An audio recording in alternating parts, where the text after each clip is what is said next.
اور اس کے اوپر یہ اسرائیلیوں نے کمنٹ دیا تھا کہ پاکستان ایک ایسی طاقت ہے کہ جس نے جس فیلڈ میں ہاتھ ڈالا ہے اس کے عروج پر پہنچی ہے جا کے. یہ آپ نوٹ نہیں کرتے ہو بچوں؟ We are the only Muslim country جو دنیا کے اتنے کھیلوں میں جس کھیل میں ہم نے ہاتھ ڈالا ہے اس کھیل میں ہم ورلڈ چیمپئن کم از کم ایک دفعہ ضرور بنے. اور یہ چھوٹی بات نہیں ہے. کوئی مسلمان ملک آج تک کسی کھیل میں ورلڈ چیمپئن نہیں ہوا. Pakistan has always been the leaders. اللہ تعالیٰ نے ہمیں ایٹمی طاقت بھی بنایا. دنیا کا موسٹ امیزنگ انٹلیکٹ پاکستان کے پاس ہے. علامہ اقبال نے جو بشارتیں جو خوشخبریاں جس ملت جس امت جس قوم کو دی ہیں وہ آپ ہیں. سبق پھر پڑھ صداقت کا عدالت کا شجاعت کا لیا جائے گا تجھ سے کہا دنیا کی بات. ہم ماضی میں ثابت کر چکے ہیں کہ مضبوط حکمران ہو تو ہم دنیا کی امامت کر سکتے ہیں. اسی پاکستان نے یہ کر کے دکھا دیا. یہ کہنا کہ ہم کیسے کریں گے اب کوئی بہت دور کی بات نہیں ہے. We are done it, we are doing it. یاد رکھو ایک بات, اگر پاکستان یہاں سے نعوذ باللہ ہٹا دیا جائے پھر اس پورے ایشیا میں انڈیا کو روکنے والا کوئی نہیں. اور یہ پاکستان صرف پاکستان کا دفاع نہیں کر رہا ہے, آپ کا دفاع نہیں کر رہا ہے. پورے ساؤتھ ایسٹ ایشیا میں پورے سینٹرل ایشیا تک اگر مسلمانوں کی عزت آبرو کا کوئی محافظ ہے تو وہ پاکستان ہے. مڈل ایسٹ میں آؤ, اللہ کی قسم یہ بات ہم آپ کو بالکل واضح بتاتے ہیں from a geopolitical point of view also. اگر پاکستان کا تھریٹ نہ ہو اسرائیل کو تو آج یہ تمام مسلمان ملکوں کو اوور رن کرتا ہوا رونتا ہوا گریٹر اسرائیل بنا چکا ہوتا.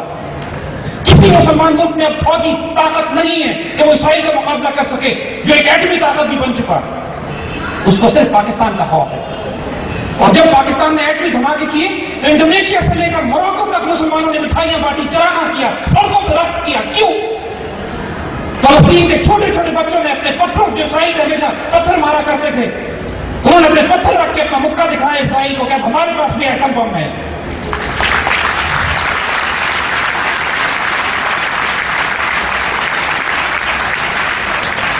اور یہ صرف خیالی باتیں نہیں ہیں. مسلمان ملکوں کی ملٹری پلاننگ اس پہ بیس کرتی ہے کہ پاکستان ان کے دفاع کے لیے آئے گا جب ان کو خطرہ ہوگا. پچھلے دنوں کی بات ہے کہ سعودی عربیہ میں ایک ملٹری ایکسرسائز ہو رہی تھی.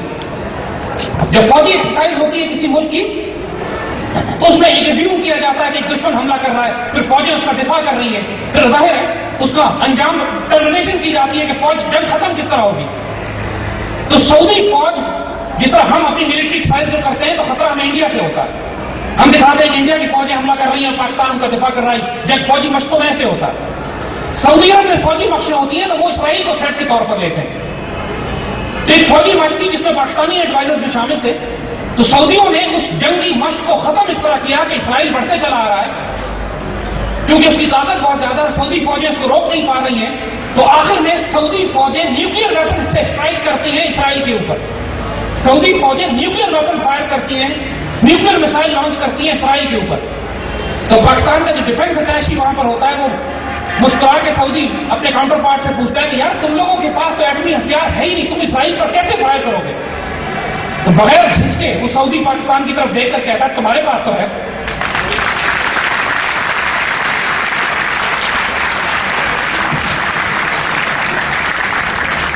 This is part of the military doctrine of Muslim forces. اور آج ہم آپ کو واقعات اور سناتے ہیں. پچھلے دنوں کی بات ہے کہ اسرائیل میں اور ترکی میں کشیدگی بہت زیادہ بڑھ گئی.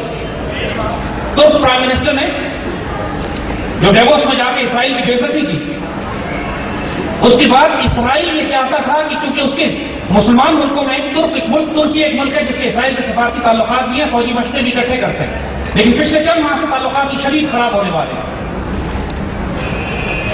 ترکوں کو یہ خیال ہوا کہ اسرائیلیز نے ترکوں کے اوپر سے ہوتے ہوئے ترکی کے اوپر سے ہوتے ہوئے ایران پر آ کے بامنگ کرنا چاہتے ہیں. جس طرح عراق پر تو اسرائیلیوں نے بامنگ کی تھی, سیریا میں بامنگ کر چکے ہیں, لیبیا کا ایٹمی پروگرام خراب ہو چکا ہے. ان کا خیال یہ ہے کہ مسلمان ملکوں میں صرف پاکستان ایک ملک واحد رہ گیا جس کے پاس ویپنز ہیں. ایران کے پاس ہے نہیں, ایران بنانے کی کوشش کر رہا ہے. تو اسرائیلیوں کا پلان یہ تھا کہ کم از کم ایران کو تو ہم تباہ کر دیں، اس کی کہوٹا کو، اس کے نیوکلیر پروگرامز کو ہم تباہ کر دیں، بشیر کا نیوکلیر ریئیکٹر، تو اس کے بعد تھریٹ ختم ہو جائے گا، کم از کم ایران سے ہم فوکس کر سکیں گے پاکستان پر۔ یہ ٹینشن ٹرکی میں اور اسرائیل میں بہت زیادہ بڑھ گئی۔ ٹرکس کو یہ تھریٹ ہوا اس بات کا کہ اسرائیلی ایئر فورس پھر بھی کوشش کرے گی کہ ٹرکی کے اوپر سے ہوتی بھی جائے اور ایران پر بامنگ کرے۔ ٹرکی نے اپنے تمام فائٹرز کو ریڈ الرٹ کر کے ایئر بام کیا کانسٹنٹ ایئر پیٹرول اس پر لے گئے۔ And would you believe it? Turkey نے پاکستان سے کہا کہ ہمیں فائٹر پائلٹس بھیجیے، ویل فائٹ اسرائیل۔ پاکستان سے درخواست کی گئی ٹرکی کی طرف سے کہ Pakistani intern fighter pilots will destroy Israel اگر اسرائیل نے اوپر ایران پر حملہ کرنے کی کوشش کی تو۔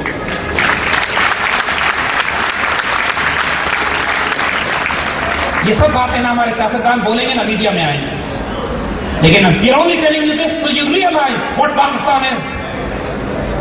اب آنے والے وقتوں میں آپ کو بتائیں کیا ہونے والا ہے۔ اللہ کے فضل سے جو مائیکلز نے اپنا گیم پلان بنایا تھا کہ افغانستان میں اپنی فوجوں کو داخل کر کر افغانستان کو ایک مرکز بنائیں گے، پھر یہاں سے بیٹھ کر پاکستان میں فساد اور دہشت گردی برپا کریں گے، اسی طرح جس طرح یہ یوگوسلاویا میں کر چکے ہیں۔ یوگوسلاویا یورپ کے بیچ میں ایک پرو سوویت پرو رشیا ملک تھا۔ مارشل ٹیٹو ایک پرو رشیا کمیونسٹ تھا۔ اس کے مرنے کے بعد امریکن اور نیٹو نے فیصلہ کیا کہ یورپ کے بیچ میں سے کمیونسٹ ملک کو توڑ کر چھوٹے چھوٹے ملک بنا دیے جائیں جو پرو ویسٹرن ہو، یورپین یونین کا حصہ بن سکے، جس کے لیے انہوں نے پورے یوگوسلاویا میں شدید فساد برپا کیا۔ اور آپ کو 1995 93 94 وہ وقت یاد کیجیے گا جب بوسنیا کے مسلمانوں کو ذبح کیا جا رہا تھا، جب سرائیو میں مسلمانوں کی زندگی حرام تھی، کم از کم 1.5 لاکھ بوسنین مسلمانوں کو سربز کے ہاتھوں ذبح کرایا یورپ کے بیچ میں 20ویں صدی کے آخر میں اس یورپ نے، اس لیے کہ آنے والا وقت جو بوسنیا بننا ہے اس کو یہ مسلمان ملک نہیں رہنے دینا چاہتے تھے۔ اس یوگوسلاویا ڈاکٹرن پر عمل کر کے جب توڑا ہے انہوں نے پورے یوگوسلاویا کو، تو جس شخص کو بھیجا گیا تھا آخری معاہدہ سائن کرنے کے لیے کہ اب یوگوسلاویا ٹوٹتے چھوٹے چھوٹے ملکوں میں ہو گیا، اس شخص کا نام رچرڈ ہولبروک تھا۔ اور اب وہی رچرڈ ہولبروک ہے جس کو اب افغانستان میں بھیجا ہے انہوں نے ایسپیکٹ ڈاکٹرن کے نام پہ، افغانستان اور پاکستان، تاکہ افغانستان میں بیٹھ کے وہ پاکستان کو کبھی پشتونستان میں، بلوچستان لبریشن آرمی کے ذریعے آزاد بلوچستان میں، سندھ کو توڑ کے سندھو دیش اور جنا پور میں پاکستان کے بکرے کیے جائیں۔ لیکن اللہ کے فضل سے پاکستان یوگوسلاویا نہیں تھا۔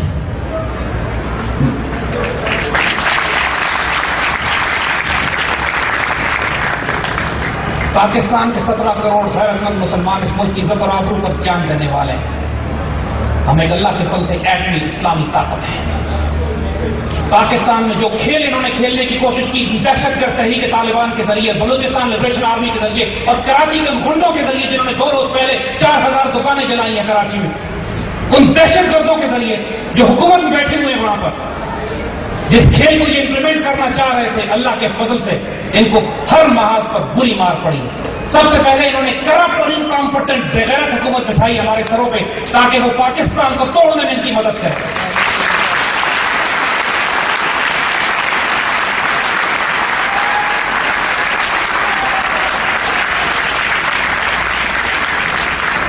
اللہ نے ان کو آپ اپنے اعمال سے رسوا کیا اور یہ رسوا ہوتے چلے جا رہے ہیں۔ انشاءاللہ زیادہ وقت ان کے پاس نہیں ہے۔ دوسری طرف سوات اور وزیرستان میں دہشت گردوں نے جو اپنے منظم گروہ بنا لیے تھے، ان کے خواب و خیال میں نہیں تھا کہ اللہ کے فضل سے پوری قوم اور فوج اکٹھے ہونے کے بعد چند ماہ کے عرصے میں سر کچل کے رکھ دے گی۔ کئی 100 اسلحے کے ٹرک جو کئی سال سے یہ لوگ بھیج رہے تھے پاکستان میں دہشت گردی اور خوریزی کرنے کے لیے، وہ پکڑے گئے، ان کے تمام بڑے بڑے ایسٹس مارے گئے، command control centre bunkers tunnels تباہ کر دی گئی۔ امریکن سر پیٹ کے رہ گئے کہ ہم افغانستان میں مجاہدین کا مقابلہ نہیں کر سکتے، پاکستان فوج نے 4 ماہ میں سر کیسے کچل کے رکھ دیا۔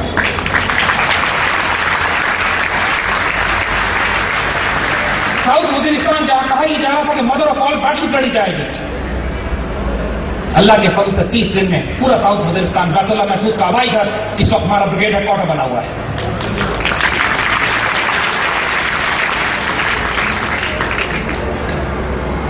اللہ تعالیٰ غائبانہ اور غیبی طریقوں سے اس ملک کی مدد کر رہا ہے۔ وہ تمام ایلیمنٹس جو پاکستان توڑنے کی بات کرتے تھے، اللہ ان کو ذلیل اور رسوا ہر روز کر رہا ہے۔ ہر آنے والا دن ہمارا پچھلے دن سے بہتر ہے۔ اب پاکستان کے پیٹریوٹس پاکستان سے محبت کرنے والے، چاہے وہ سول میں ہو یا مسلح افواج میں، اب وہ امریکن گیم کو سمجھ چکے ہیں. Americans are desperate in Afghanistan right now. ان کے پاس کوئی جگہ نہیں ہے نکلنے کے لیے. پاکستان